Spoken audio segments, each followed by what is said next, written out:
माझ्याकडे फक्त 5,000 रुपये आहे आणि मार्केटमध्ये मला जर सुरुवात करायची कशी, मित्रांनो या व्हिडिओमध्ये एक सिंपलचा मी त्याच्यावरती एक उपाय देणार आहे. ऑलराईट, व्हिडिओच्या आपण सेकंड हाफमध्ये काही महत्त्वाचे आपण कमेंट्स पण घेऊ आणि ओव्हरऑल निफ्टीवरती पण आपण डिस्कस करू. ओके, पण त्याआधी माझं इंट्रोडक्शन करून घेतो. जय जय महाराष्ट्र मित्रांनो, मी आहे महेश पाटील, शेअर मार्केटमधला एक ट्रेडर आणि इन्व्हेस्टर. जर तुम्हाला शेअर मार्केट माझ्याकडनं शिकायचं असेल तर व्हिडिओच्या डिस्क्रिप्शन सेक्शनमध्ये एक लिंक दिलेलं आहे. त्या लिंकवर क्लिक करून तुमचं नाव, मोबाईल नंबर, ईमेल ॲड्रेस या तिन्ही गोष्टी मी व्हॉट्सअपला पाठवा. 24चा वेळ द्या, तुम्ही ते रिप्लाय करतील. ऑफर काय दिली ती पण डिस्क्रिप्शनमध्ये वाचून घ्या, नंतर त्या लिंकवरती क्लिक करून जॉईन करा. ऑलराईट, या लक्षात माझ्या बॅचेस दर 15 दिवसाला सुरू होतात. एक स्कॅम अलर्ट पण पटकन देऊन टाकतो. माझे कसल्याही प्रकारचे पेड कोर्सेस नाहीये, मी कोणालाही टिप किंवा ॲडवाइस देत नाही, फ्री पण देत नाही, पेड पण देत नाही माझी कसली पोर्टफोलिओ मॅनेजमेंट सर्व्हिसेस आहेत.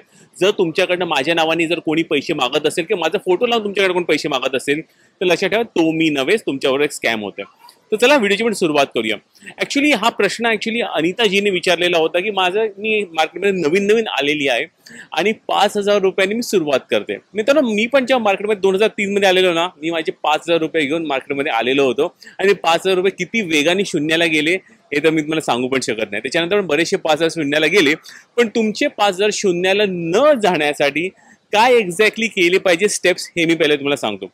सर्वात पहिली महत्त्वाची स्टेप म्हणजे तुम्हाला शेअर मार्केट शिकणं खूपच गरजेचं आहे. ओके, कारण ओव्हरऑल ॲज अ ट्रेडर किंवा इन्व्हेस्टर बनायचं असेल तुम्हाला हे नॉलेज घेणं गरजेचं आहे. कारण जसं आपण अप टू 15वी ग्रॅज्युएशन नंतर आपल्याला कुठे जाऊन जॉब भेटतो, सिमिलरली शेअर मार्केटमध्ये पण इनिशियल काही महिने आपलं लर्निंग पिरियड असणं खूपच गरजेचं आहे.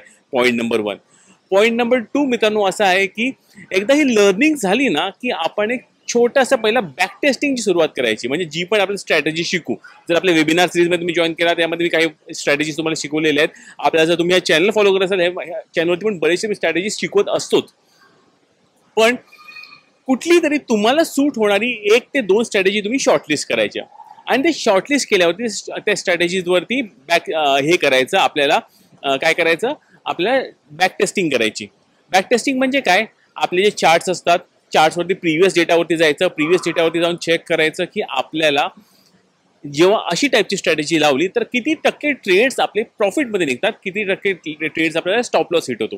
जर त्या स्ट्रॅटेजीचा रिस्क टू रिवॉर्ड रेशिओ 70% वरती असेल तर डेफिनेटली ती strategy one of the best आहे आपल्यासाठी काम करण्यासाठी. ओके, सेकंड गोष्ट जर आपण बघायला गेलो मित्रांनो, एकदा ही टेस्ट कॅपिटलची आपण एकदा झाली आपल्याकडे 100-200 ट्रेड तुम्ही टेस्ट कॅपिटलचे बॅक टेस्टिंगचे केले, त्याच्यानंतर तुम्ही तुमचे 5,000 रुपये मार्केटमध्ये आणणार. आता कसं आहे की पहिला स्टेप आहे आपल्याला मार्केटमध्ये आपल्याला प्रेमात पडणं. मार्केटमधल्याच्या प्रेमात जर आपल्याला पडायचं असेल, इन दॅट केस आपल्याला काय करायला लागेल, प्रॉफिटेबल होणं गरजेचं आहे. किती प्रॉफिट महत्त्वाचा नाही, सर्वात महत्त्वाची गोष्ट म्हणजे प्रॉफिटेबल होणं गरजेचं आहे. तर प्रॉफिटेबल होण्यासाठी सर्वात सोपी गोष्ट म्हणजे निफ्टीवरती आपल्याला काम करायचं. निफ्टीवरती काम करायचं कसं, तर निफ्टी बीज हे one of the first instrument आहे ज्यामध्ये आपण काम करू शकतो, किंवा बँक बीज आहे, थोडंसं जरा मोमेंटम पाहिजे असेल तर यामध्ये काम करू शकतो. पण निफ्टी बीज आणि बँक बीजमध्ये जर 5,000 रुपये लावून जर आपण सुरुवातीचे काम केले तर आपल्याला एक फायदा तर असा होईल की आपल्याला निफ्टीची प्रिडिक्शन्स आपले बरोबर निघतील, पहिली गोष्ट. तर सेकंड गोष्ट म्हणजे आपल्याला आपलं जे ट्रेडिंग सायकोलॉजी जी असते ना ती पण डेव्हलप होईल. ट्रेडिंग सायकोलॉजी म्हणजे काय की बाबा मार्केट जेव्हा पडतो तेव्हा जे लॉस होतो तेव्हा जी भीती वाटते ना, ती भीती पहिली आपल्याला किती कंट्रोल करता येते त्या 5,000 रुपयावरती ते पहिलं बघायचं. ओके, आणि नंतर ह्याच्यानंतर स्लोली आणि स्टेडीली एकदा एक 3 महिने 6 महिने निफ्टी बीजमध्ये आपण काम केल्यावरती त्याच्यानंतर ग्रॅज्युएट व्हायचं लार्ज कॅप किंवा अल्ट्रा लार्ज कॅप स्पेसिफिकली स्टॉक्समध्ये. अल्ट्रा लार्ज कॅप स्टॉक्स म्हणजे जे पण स्टॉकची मार्केट कॅप 1 लाख करोडच्या वरची आहेत किंवा निफ्टी 50 मधले टॉप जे पण 5-10 कंपनीज आहे त्याच्यावरती काम सुरू करायचं. अप टू इथपर्यंत जरी तुम्ही सुरुवातीचे 5,000 रुपयात पहिलं वर्षभरात जरी काम केलं ना मित्रांनो, तरी पण छानपैकी तुमची ही जर्नी राहील, सुखद जर्नी राहील. हे जसं एन्व्हायरमेंट आज दिसते आपल्या सिंगापूर एअरपोर्टच्या इकडचं, तशी जर्नी राहील, एकदम हिरवगार आपली PNL दिसायला सुरू होईल. पण ह्यासाठी आपल्याला पहिलं वर्षभर तरी ॲटलिस्ट ही प्रोसेस फॉलो केली तर कुठेतरी तुम्ही मार्केटमध्ये पुढे जाऊन मिड कॅप आणि इतर गोष्टींमध्ये आपण काम करायला, स्मॉल कॅपमध्ये काम करायला सुरू करू शकतो. आता चला आपण कमेंट्सकडे वळूया. पहिलं निफ्टीकडे आपण बघून घेऊया. व्हिडिओ जेव्हा रेकॉर्ड करतो 29 मे सकाळचा वेळ आहे जेव्हा मी रेकॉर्ड करतो हा व्हिडिओ. ऑलराईट, सो 2 गोष्टी मला चार्टवर दिसत आहे क्लिअरली. एक तर हा जी चॅनल पट्टी जी काढलेली आहे, या चॅनल पट्टीचे लोअर एंड जो पण मार्केट तोडत नाहीये तो पण मार्केटची दिशा अपच राहणार आहे. ओके, सिमिलरली अजून एक इंडिकेटर जर मी चार्टवर ठेवला, सुपर ट्रेंड इंडिकेटर चार्टवर ठेवला, सोफार इकडे जो पण ही जी खालची जी ट्रेंडिंग हिरवी लाईन आहे ही तोडत नाहीये तो पण मार्केट पॉझिटिव्ह राहणार आहे, ट्रेंड अपच राहणार आहे.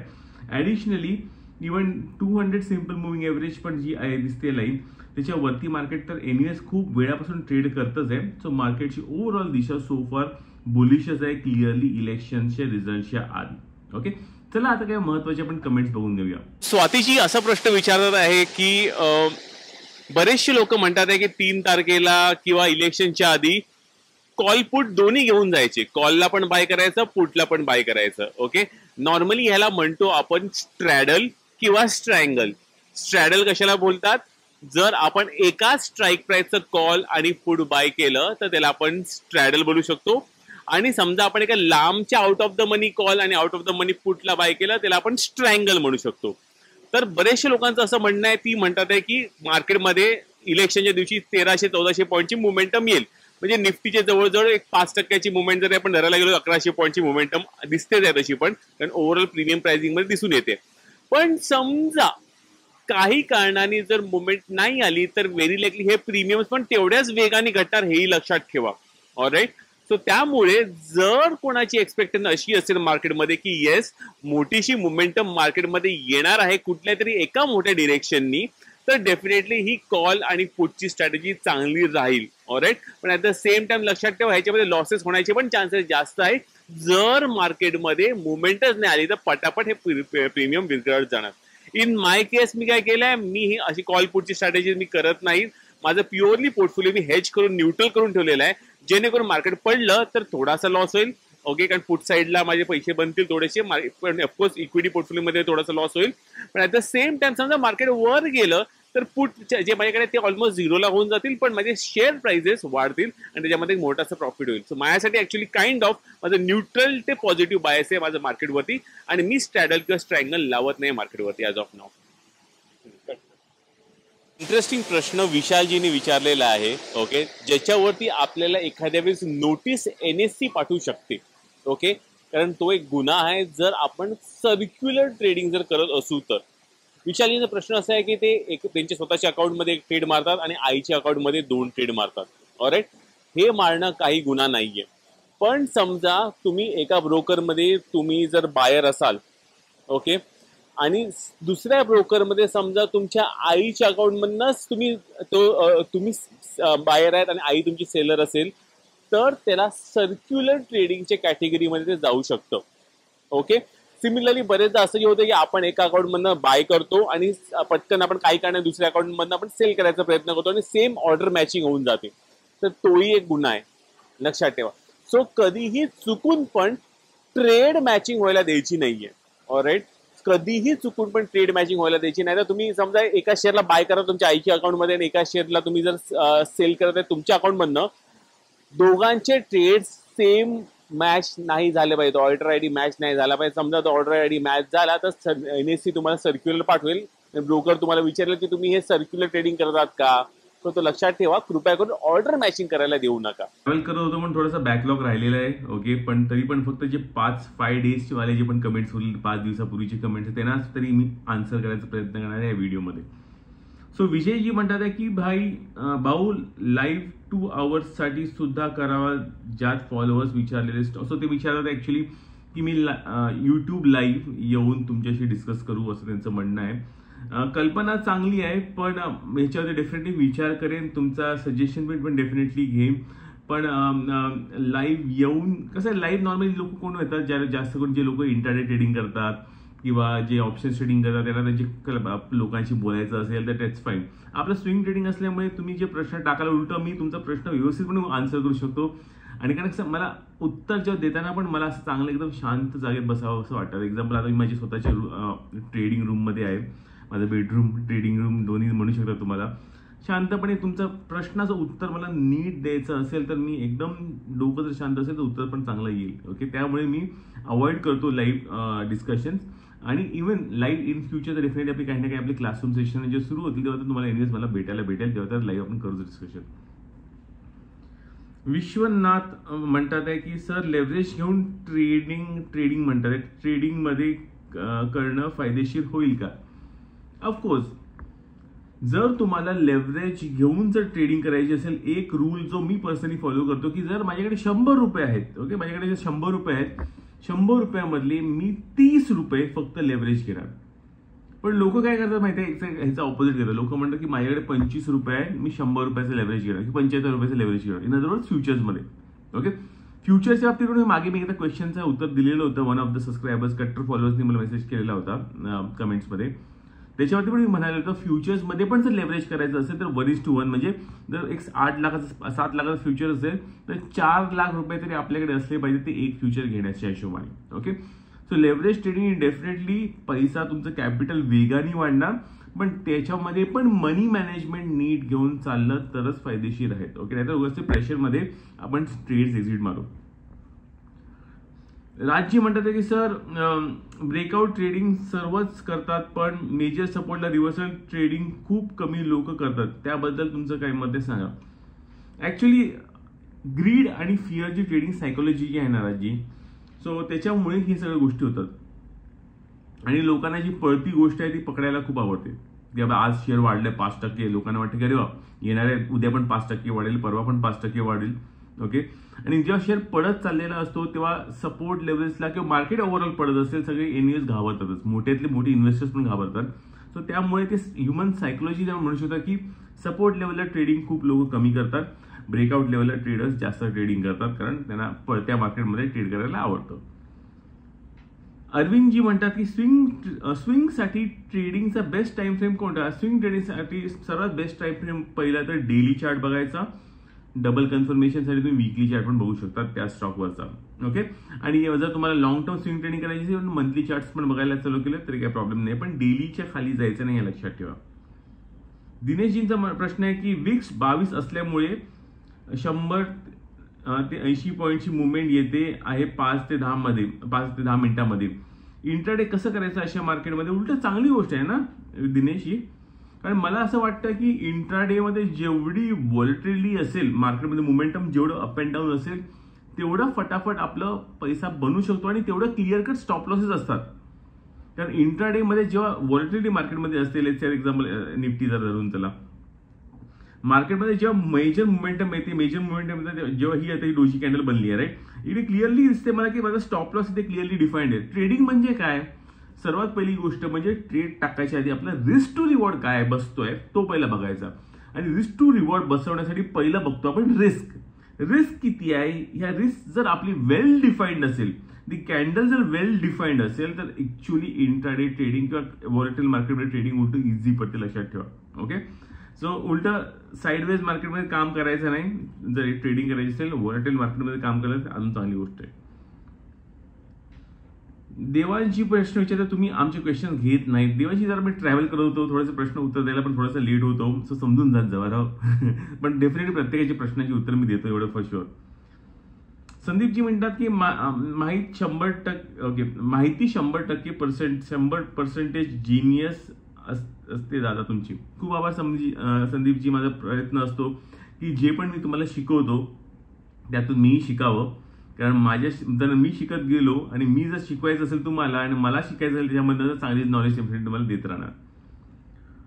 संजय विचारे म्हणतात इलेक्शनच्या रिझल्ट दिवशी कोणती स्ट्रॅटेजी वापरायची, ह्यासाठी सेमिनार झाला तर बरं होईल. सेमिनार म्हणजे सेशन हे म्हणतात वाटतं, व्हिडिओ क्रिएट करण्याची.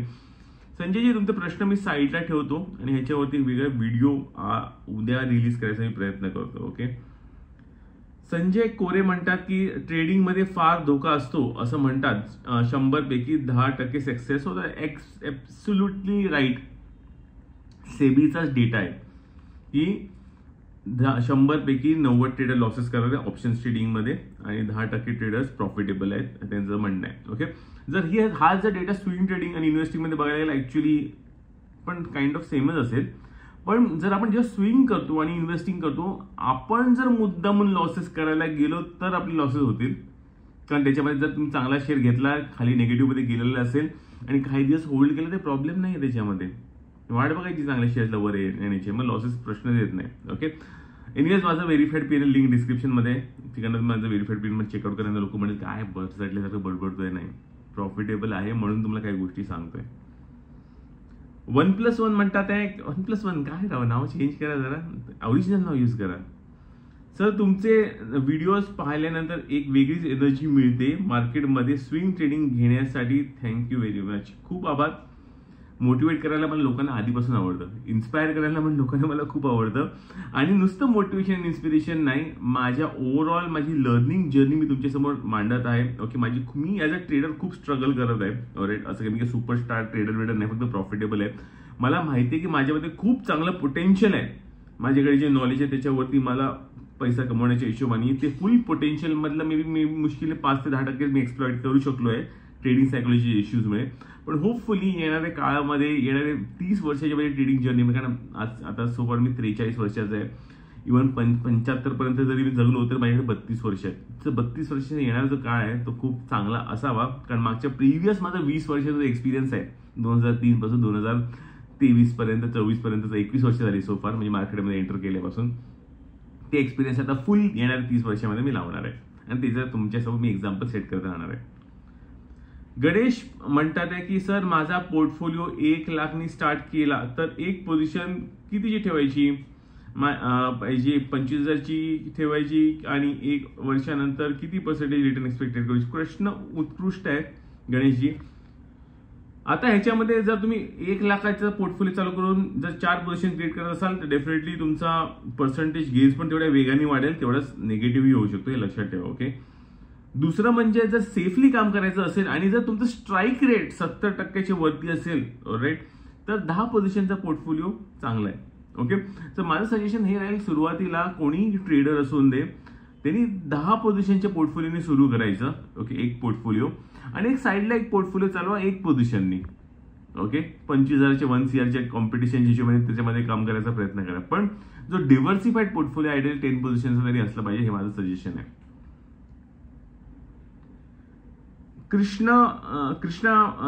कृष्णांत म्हणतात की तू खूपच छान माहिती दिली सर. मी 25% रिझर्व्ह कॅश ठेवली आहे. खूप कॉंग्रॅच्युलेशन्स, या डिसिजन तुम्ही घेतलेलं आहे.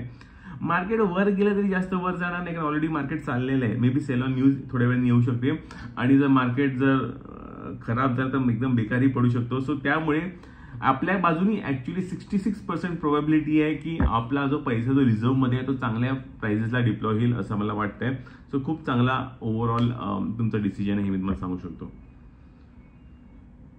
राजेश म्हणतात की सर मला तुम्हाला भेटायचं आहे,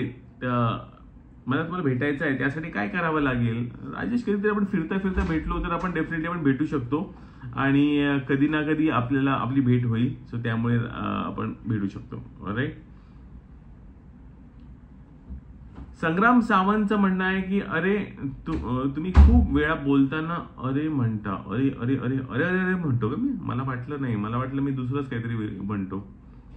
माझ्याकडे ह्याला म्हणतात, ऍक्च्युली इंग्लिशमध्ये ह्याला म्हणतात फॉगॉन्स. ओके, परत परत जी रिपिटेशन गोष्ट नाही, फॉगॉन्स करतो त्याला फॉगॉन्स म्हणतात, पण ह्याला रिपिटेटिव्हनेस म्हणतात त्याला. माझ्याकडे 1-2 काही रिपिटेटिव्हनेस आहे, मी ते कॉन्शियसली कमी करायचा प्रयत्न करतो, कारण एवढं सोपं नाही स्वतःचा डायलॉग क्रिएट करणं. पण माझा प्रयत्न असतो, जे पण मला रिपिटेटिव्ह फॉगॉन्स किंवा असं वाटतं ते डेफिनेटली मी कट करायचा प्रयत्न करतो. Sell when everyone is buying, okay, आणि buy when everyone is selling. खूप चांगला पॉइंट आहे, AJS म्हणतात आहे, पण ऍक्च्युअलमध्ये इम्प्लिमेंटेशन करणं खूप डिफिकल्ट आहे, मला पण आणि मोठ्या मोठ्या लोकांना पण. तुकाराम म्हणतात की सर मी 2 ते 3 वर्षापासून तुम्हाला फॉलो करत आहे. खूप आभार माझे कट्टर फॉलोवर. लोक जे पैसे खर्च करून शिकतात ते तुम्ही आम्हाला फ्रीमध्ये शिकवतात. Thank you very much. अगेन माझा प्रॅक्टिकल एक्सपिरियन्स जो आहे तोच मी तुमच्यासमोर मांडत असतो, हेच माझं फोकस आहे, कारण प्रॅक्टिकल एक्सपिरियन्समधनं म्हणजे लॉसेसमधनं मेनली आणि काही माझे प्रॉफिट्समधनं तुम्हाला बऱ्याचशा गोष्टी शिकायला भेटतील आणि जे मी ऍक्शन्स पण घेतो त्याच्यामध्ये पण तुम्हाला बऱ्याच गोष्टी शिकायला भेटतात आहे. सो त्याच्यामुळे खूप आभार आणि तुम्ही ते फॉलो करता तुमच्या लेवलला, तुमचा स्वतःचा अभ्यास करून, ती पण खूप चांगली गोष्ट आहे. Alright. So MM mastery, okay, I hope हे तुमचं नाव नाही आहे, तुमचं निकनेम असेल. गुरुजी म्हणू नका, दादा म्हणा. मला कमेंटमध्ये दादा म्हणारा, गुरुजी म्हणू नका, सर म्हणू नका, मला आवडतच नाही ती गोष्टी, कारण आपण गुरु नाही आहोत, राईट. एवढे मोठे पण पदवी आपली झालेली नाहीये. दादा म्हणायला, मोठा भाऊ म्हणायला, पुढे त्याला दादा म्हणत जावं. सो खूप दिवस नंतर मी मार्केट मी कमेंट टाकत आहे. ओके, इलेक्शनचे रिझल्ट नंतर स्विंग ट्रेडिंगमध्ये 5 लाख कॅपिटल लावायची असल्यास त्यामध्ये थोडक्यात नियोजन सांगा प्लीज. पुढील एपिसोडसाठी फ्रॉम मनोज पाटील, एरंडोल, जिल्हा जळगाव. ओके, जळगावमध्ये. हे एक चांगली गोष्ट आहे. प्लीज कमेंट्समध्ये तुमचं ओरिजिनल नाव जर इकडे नसेल तर, आणि स्पेसिफिकली तुमचा एरिया कुठल्या जिल्ह्यातून तुम्ही आहात ते पण डेफिनेटली टाका. ओके, जरी महाराष्ट्राच्या बाहेर असेल तरी कुठल्या देशात आहेत ते पण टाकलं तरी काही प्रॉब्लेम नाही. सो 5 लाखाचा जर कॅपिटल असेल तर मी म्हणेन की पहिल्या तो वन शॉट टाकूच नका मार्केटमध्ये, कारण मार्केट ह्याच्यानंतर पण व्होलेटाईल राहणार आहे. ओके, हिस्टॉरिकल डेटा जर मार्केटचा बघितला, इलेक्शन्स नंतर नॉर्मली येणारे 3 महिने मार्केट निगेटिव्ह मध्ये असतं. 7 to 8 to 10% depends what ever negative मध्ये असतं, आणि त्याच्यानंतर मार्केट चालायला लागतं. आणि जरी डिव्हर्सिफिकेशन करायची तर परत सांगतो, जर तुमचा 5 लाख हा मोठा पोर्टफोलिओ आहे, दुसरी गोष्ट तुम्हाला हे डिसाईड करायचं की दर महिन्याला तुम्ही मार्केटमध्ये सिप किती आणणार आहे. जेवढी सिप असेल ना तेवढी तुमच्या ट्रेडिंग पोर्टफोलिओच्या प्रत्येक शेअरची पोझिशन साईज असेल तर काही प्रॉब्लेम नाहीये. लेट्स से तुम्ही 25,000 मार्केटमध्ये दर महिन्याला आणू शकतात, तर 5 लाखामध्ये 20 positions up to 20 position create करा. 10 पोझिशन्स केले तर काही प्रॉब्लेम नाही, पण त्याप्रमाणे तुम्हाला तेवढी सिपची पण थोडीशी क्वांटिटी त्याप्रमाणे वाढवायला लागेल. ओके, सो उत्तर तेच असणार की जेवढी सिप तुम्ही ऍड करू शकता दर महिन्याला आयडियली, कारण मोठा पोर्टफोलिओ म्हणून तुम्हाला स्पेसिफिक सांगतोय, त्याप्रमाणे तुम्ही तुमचं स्वतःचं नियोजन करा. 10 पोझिशन मिनिमम तर असलेच पाहिजे, मॅक्सिमम 20 पोझिशन पर्यंत घेऊन चालू शकता पोर्टफोलिओमध्ये. पण महत्वाचं पोझिशन्स पेक्षा सर्वात महत्वाची गोष्ट म्हणजे जी पण तुम्ही स्ट्रॅटेजी जी इम्प्लिमेंट करणार आहे ते सर्वचे सर्व शेअर्स त्या सेम स्ट्रॅटेजीज मधूनच घेतले पाहिजे, हे लक्षात ठेवा. डेली लाईफस्टाईल प्रोडक्ट्स म्हणतात आज निफ्टीमध्ये मोमेंटम होता, पण स्टॉक्समध्ये नव्हता, इल्युजन क्रिएट होतं. So please invest after election. खूप चांगली गोष्ट आहे. आता मार्केट जेव्हा व्हिडिओ रेकॉर्ड करतोय तेव्हा मार्केट पडत आहे. सो तुमचं कमेंट राईट आलेलं आहे. अनुष्का म्हणतात आहे की सर इलेक्शन रिझल्टच्या आधी जो पोर्टफोलिओ विकून बाहेर आहे तो पोर्टफोलिओ विकून बाहेर यायचा का. ओके, परत जर पोर्टफोलिओ तुमचा ह्याच्यावरती पूर्ण व्हिडिओ बनवू शकतो, कारण मी दुसऱ्या थॉट प्रोसेसमध्ये तुम्हाला सायकोलॉजिकल थॉट प्रोसेस मला एक्सप्लेन करायची होती. पण सिंपल भाषेमध्ये जर तुमचं लॉंग टर्म इन्व्हेस्टिंग पोर्टफोलिओ असेल तर मार्केट ॲज अन इव्हेंट बघायची गरज नाहीये. जर तुमचं स्विंग ट्रेडिंग पोर्टफोलिओ असेल आणि जर तुमचा तो एक मात्र तेवढाच पोर्टफोलिओ असेल तर ऍटलीस्ट 25-30% तरी कॅश मार्केटच्या बाहेर असले तर चांगली गोष्ट आहे, हे मी तुम्हाला सांगेन. ऑलराईट, पण पूर्ण पोर्टफोलिओ विकून बाहेर येणं लॉजिक बनत नाही, कारण मार्केटमध्ये जर पैसा असेल तरच पैसा बनणार. आपण घाबरायचं नाही, कारण पडला मार्केट तर परत अजून पैसा टाकायचा ना मार्केटमध्ये, प्रॉब्लेम काय त्याच्यामध्ये. सारे म्हणतात की सारे 482. सर माझ्याकडे IRFC. ओके, मी स्टॉक स्पेसिफिक गोष्टी डिस्कस करत नाही. सो जर तुमच्या काही इतर प्रश्न असेल डेफिनेटली टाका, पण स्टॉकची नावं टाकू नका राव, कारण मला तुम्हाला सक्षम करायचं आहे एज्युकेशनच्या माध्यमातून, जेणेकरून तुम्ही स्वतःचे स्टॉक्स तुम्ही स्वतः सिलेक्ट करू शकता. बघा, मेन ट्रेडिंगमध्ये ना 90% ट्रेडिंग सायकोलॉजीचा इश्यू येतो, त्यानंतर मनी मॅनेजमेंटचा इश्यू येतो. ऑलराईट, नंतर तुमचं नॉलेज लेवलचा इश्यू येतो, टेक्निकल फंडामेंटल. सो ह्या 4 कुठल्याही इश्यूजमध्ये तुम्हाला जर प्रॉब्लेम असेल तर डेफिनेटली कमेंट टाका, मी त्याच्यात व्यवस्थितपणे उत्तर देईन. एकदम पाहिजे तर 5 मिनिटं लागली तरी मी डेफिनेटली उत्तर देईन. ओके, आपण आता हा लास्ट घेऊया. 4 दिवसाच्या नंतर जे येतील जरा वेट करा नेक्स्ट व्हिडिओसाठी, पण इथपर्यंत आपण घेऊन घेऊया. पॉवर ऑफ स्कॅल्पर म्हणतात आहे की स्मॉल केस ऍप थ्रू ETFचा पोर्टफोलिओ घेतला आहे लॉंग टर्म साठी, मग क्वार्टरली रिबॅलन्स अपडेट येते करणं गरजेचं आहे का. तर ते मला माहिती नाही, मी ऍक्च्युली स्मॉल केस मधले कोणाचे पोर्टफोलिओ सबस्क्राईब केलं नाहीये. पण आयडियली जर तुम्ही कोणाला फॉलो करत असाल, ओके, पैसे देऊन जर फॉलो करत असाल, त्याच्या मागचं लॉजिक हेच आहे ना तुमचं की बाबा मला माझ्याकडे वेळ नाहीये, तो व्यक्ती जो स्मॉल केसवाला किंवा जो पण XYZ म्युच्युअल फंड मॅनेजर जो पण असेल तो जर त्याचा रिबॅलन्स करेल मी त्याच्यावरती विश्वासावरती करणार. राईट, नाहीतर तुम्ही स्वतःवर इन्व्हेस्टिंग करा ना, जर तुम्हाला कोणाचं ऐकायचं नसेल. जर पण कोणाचं ऐकायचं असेल पूर्ण 100% ऐका, म्युच्युअल फंडमध्ये पैसे टाका, त्याप्रमाणे म्युच्युअल फंडमध्ये तुम्हाला ते पण करायची गरज नाही स्मॉल केसपेक्षा. पण एनिवेज पॉईंट एवढंच सांगतो की जर तुम्ही कोणाला पैसे दिलेले आहेत आणि त्याला फॉलो करत असाल, तुम्हाला ऍक्शन आयडियली घेणं गरजेचं आहे. पण ॲट द सेम टाइम लक्षात ठेवा, माझं तर सजेशन हे राहील, स्वतःचा पोर्टफोलिओ स्वतःने मॅनेज करा. मोठ्या टॉप कंपनीजमध्ये पैसे काम करा ना. ऍक्च्युअली मी म्हणेन तुमचं म्युच्युअल फंडपेक्षा पण रिटर्न एखादं जास्त येईल. आपण आपली वेबिनार सिरीज जॉईन करायची असेल, लिंक डिस्क्रिप्शन सेक्शनमध्ये दिलेलं आहे, या लिंकमध्ये क्लिक करून डेफिनेटली जॉईन करून घ्या. माझी टीम विदिन 24 आवर्समध्ये रिप्लाय करेल. जय हिंद, जय महाराष्ट्र.